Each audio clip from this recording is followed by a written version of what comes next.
The freedom and institutions that Canadian veterans fought and died for are being eroded daily by bureaucrats and 2S LGBTQIA+ activists. In Emo, Ontario, Mayor Harold McQuaker was fined $5,000 by the Human Rights Tribunal in order to undergo re-education for refusing to spend tax dollars rolling out the rainbow carpet for Pride Month. McQuaker rightly called this extortion and refused to pay. Borderland Pride, the activist group behind the accusations, made sure he had no choice though. On Facebook, Borderland Pride declared, "Sure, is great, but have you ever garnished your mayor's bank accounts after he publicly refused to comply with a tribunal's order to pay damages?" Meaning, with the help of ideologically aligned bureaucrats, McQuaker's funds were seized. Canada isn't on the road to becoming an authoritarian socialist state, it already is one. The same government that froze the bank accounts of those who supported or participated in the Freedom Convoy while simultaneously seizing donations to crowdfunding sites is now using tribunals to wage financial warfare on anyone who won't bend the knee to its dogma. First, the jackboots quite literally stomped on peaceful protesters.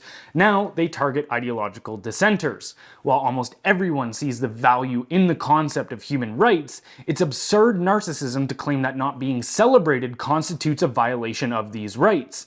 The goal of these activists isn't coexistence or fairness, it's psychological domination and social transformation.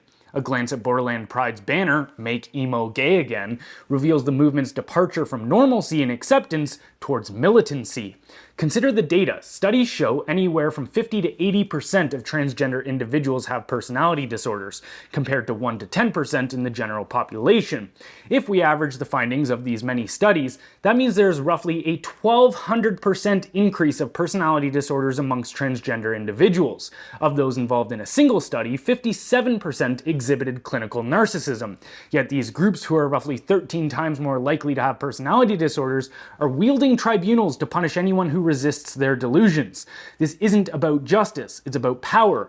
Every inch ceded to these activists will be ruthlessly weaponized against anyone with the courage to dissent.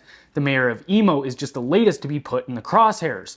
The machinery of repression has been built, but it's not too late to dismantle it. Recognizing the ideological capture of institutions like the Human Rights Tribunal is the first step towards restoring the freedom that Canadian veterans fought and died for.